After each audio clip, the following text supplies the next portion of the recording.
जय जिनेन्द्र। मैं Deepali Jain Thursday afternoon batch से आचार्य अमृतचंद जी द्वारा लिखित उनका स्वतंत्र मौलिक ग्रंथ पुरुषार्थ सिद्ध उपाय के तीसरे से छठे श्लोक का गढ़धर करने जा रही हूँ। इस ग्रंथ का दूसरा नाम जिन प्रवचन रहस्य कोश है, अर्थात जिनेन्द्र भगवान के उत्कृष्ट वचन के रहस्य को बताने वाला। यह ग्रंथ श्रावकाचारों में सर्वश्रेष्ठ है। इसमें निश्चय, व्यवहार, निमित्त, उपादान, हिंसा अहिंसा का विवेचन है। इसमें पहले दो छंद मंगलाचरण के रूप में किए गए हैं। पहले श्लोक में ज्ञान गुण को नमस्कार किया गया है, जिस दर्पण के उदाहरण को देकर समझाया गया है, और केवल ज्ञान को नमस्कार करते हुए अनंत भगवान को नमस्कार किया गया है। दूसरे श्लोक में इसमें अनेकांत को नमस्कार किया गया है, जिसके द्वारा इनडायरेक्टली जिनवाणी को नमस्कार किया गया है।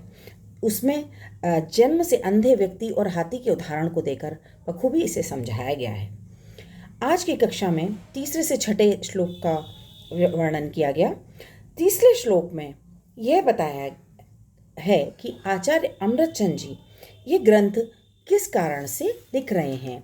वो तीसरे श्लोक में ग्रंथ करने की प्रतिज्ञा करते हैं और बताते हैं कि किस कारण से लिख रहे हैं और कौन इसे पढ़ सकता है।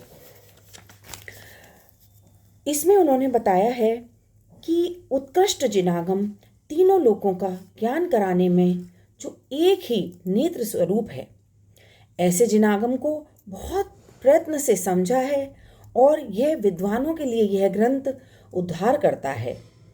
आचार्य कहते हैं कि यह ग्रंथ मैंने अपनी मर्जी से नहीं लिखा। जो केवली ने कहा, गणधर ने सुना, आचार्यों ने गूंथा, वही उपदेश की परंपरा से मैंने ये बहुत प्रयत्न से लिखा है। यह मूल आगम का सार है, यही परंपरा है। आचार्य अमृतचंद जी ने समय सार की आत्मघाती के अंतिम श्लोक में एक शब्द आया है, स्वरूप गुप्तस्य। आचार्य स्वरूप में गुप्त रहते हैं और इसलिए वे सातवें गुण स्थान में रहते हैं। अतः यही आचार्यों के पास यही एकमात्र कार्य है। शास्त्र इत्यादि की रचना करना, उपदेश देना तो वो स्वयं ही हो जाता है। आचार्य का उत्तम कार्य तो उनके स्वरूप में रमण करना है, स्वरूप में गुप्त होना है। शेष समय वे ग्रंथ और उपदेश आदि लिखते हैं। इसलिए यहाँ विदुषाम का जो अर्थ लिया गया है वो ज्ञानी व्यक्तियों से लिया गया है, और उन ज्ञानी व्यक्तियों से लिया गया है जिन्हें दोनों ही न्याय का विशेष ज्ञान हो। और आचार्य जी ने कहा है कि वही ग्रंथ पढ़ सकते हैं जिन्हें निश्चय न्याय और व्यवहार न्याय का उचित ज्ञान हो। वही सिर्फ इस ग्रंथ को पढ़ सकते हैं जिन्होंने जिन धर्म के प्राथमिक शास्त्रों को पढ़ लिया है और न्यायों को भली भांति समझ लिया है, वो तब इस ग्रंथ को सावधानी से पढ़ें। चौथे श्लोक में यह बताया है कि कौन इस ग्रंथ का उपदेश दे सकता है, अर्थात वक्ता के लक्षण क्या हैं। उसमें उन्होंने कहा है कि वे आचार्य जो व्यवहार और निश्चय न्याय को जानने वाले हैं, उनको दोनों ही न्याय का ज्ञान आवश्यक है। वे ही धर्म तीर्थ का प्रवर्तन करने वाले होते हैं। और ये आचार्य मुख्य और उपचार के कथन से शिष्य के कठिन अज्ञान मिथ्याभाव को का नाश करते हैं।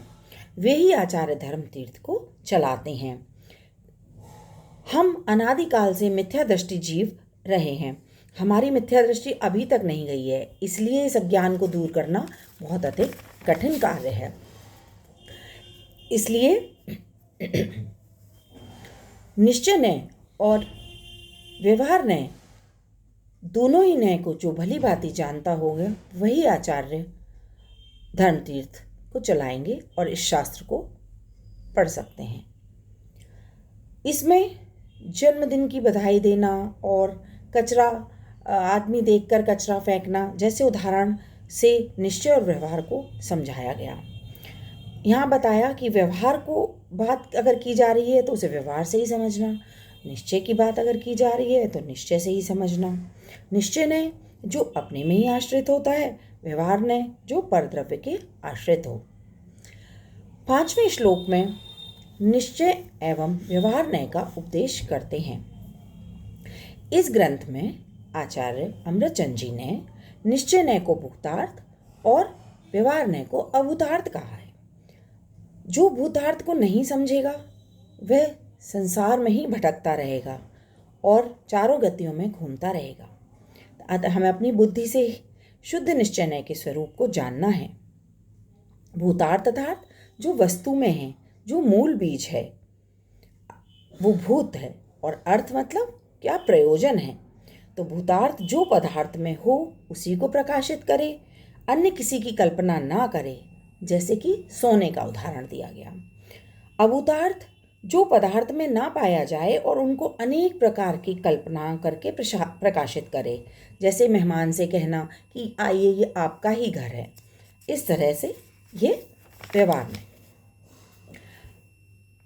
इसमें आचार्य जी ने कतक फल अर्थात फिटकरी का उदाहरण देते हुए बहुत ही अच्छे से समझाया है कि जैसे अज्ञानी जीवों पर कर्म का आवरण है, उसने ज्ञान की निर्मलता को ढक लिया है, ज्ञान पर मोह की धूल है। उसी प्रकार जैसे पानी पर एक आवरण, गंदगी का आवरण आ जाता है और उसे कतक फल और फिटकरी से हम हटा सकते हैं, जिसमें फिर हमारा बिंब दिख सकता है। उसी तरह हम स्वयं को रागी देशी कहते हैं, जबकि हम तो शुद्ध स्वरूप हैं। तो हमें कतक फल जैसे यानी शुद्ध नय से उसको साफ करना होगा, कर्म और आत्मा को अलग जानना होगा, भेद ज्ञान करना होगा, तभी ज्ञानी व्यक्ति को अपनी निर्मल आत्मा का अनुभव होता है। छठे श्लोक में कहते हैं कि यदि यह निश्चय से ही अगर सर्वसिद्धि होती है तो व्यवहार नय का उपदेश क्यों देते हैं। तो आचार्य कहते हैं कि मुनीश्वर यानी मुनि ईश्वर, मुनियों के ईश्वर, यहाँ आचार्यों और गणधर से मतलब है मुनीश्वर का।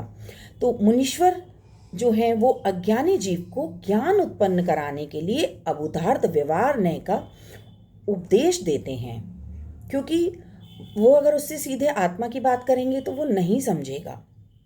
इसलिए आत्मा को आत्मा के माध्यम से अगर समझाएं तो सद्भूत व्यवहार नय होता है, और आत्मा को शरीर एवं संयोगों के माध्यम से समझाएं तो यह असद्भूत व्यवहार नय होता है।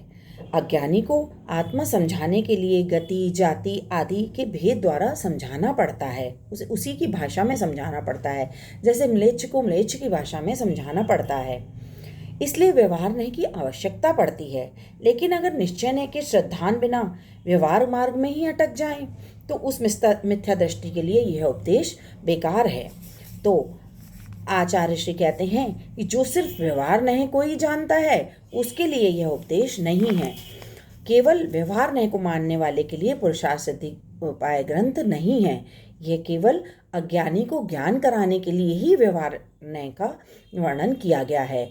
जो व्यवहार नय और निश्चय नय का सही दोनों को सही ज्ञान करते हैं वही इस ग्रंथ को पढ़ने के काबिल हैं।